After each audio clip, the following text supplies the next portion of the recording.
Ladies and gentlemen, gather round, because we've got a story today that's juicier than a vegan's nightmare at a Texas barbecue. It seems our friends in the European Union have been playing a game of let's make a deal with none other than President Donald J. Trump.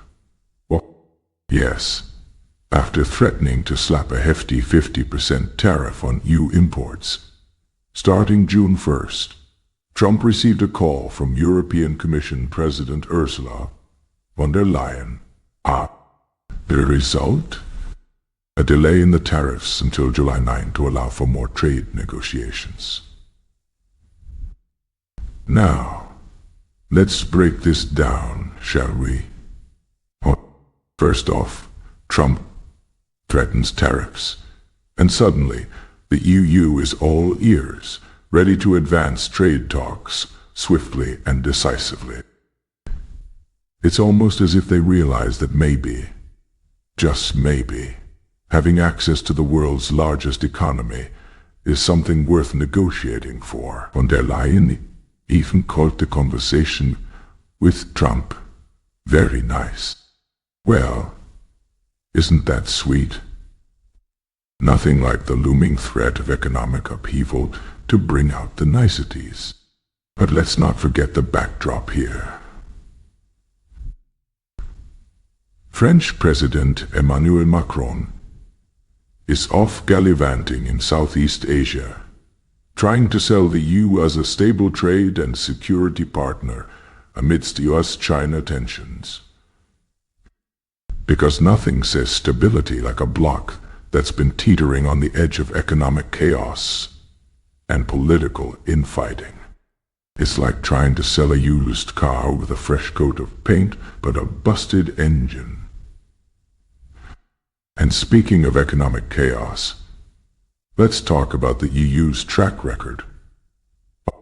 Remember, when they couldn't agree on how to handle the migrant crisis, or when they spent years bickering over Brexit. But now, faced with the prospect of tariffs, there's suddenly the picture of unity and cooperation. It's almost as if self-interest is a more powerful motivator than altruism. Who would have thought? Now, let's address the elephant in the room. The media's portrayal of Trump as a bull in a china shop when it comes to diplomacy. Yet here we are, with the EU bending over backward to negotiate after a single phone call. It's almost as if Trump's art of the deal isn't just a catchy book title. Maybe, just maybe, there's a method to the madness. But let's not get ahead of ourselves. The EU has until July 9 to come to the table with something substantial. Otherwise, those tariffs are back on the menu. And let's be honest, the EU's track record on swift decision-making isn't exactly stellar. Remember how long it took them to agree on a COVID relief package, or how they handled the Greek debt crisis. If history is any indication, we might be in for a long, drawn-out negotiation process. In the meantime, let's enjoy the spectacle of the EU scrambling to appease the big bad orange man. It's almost as if having a strong, unapologetic leader who puts his country's interests first gets results. Who would have thought? So as we watch this drama unfold, let's remember one thing. When it comes to international trade, it's not about being liked.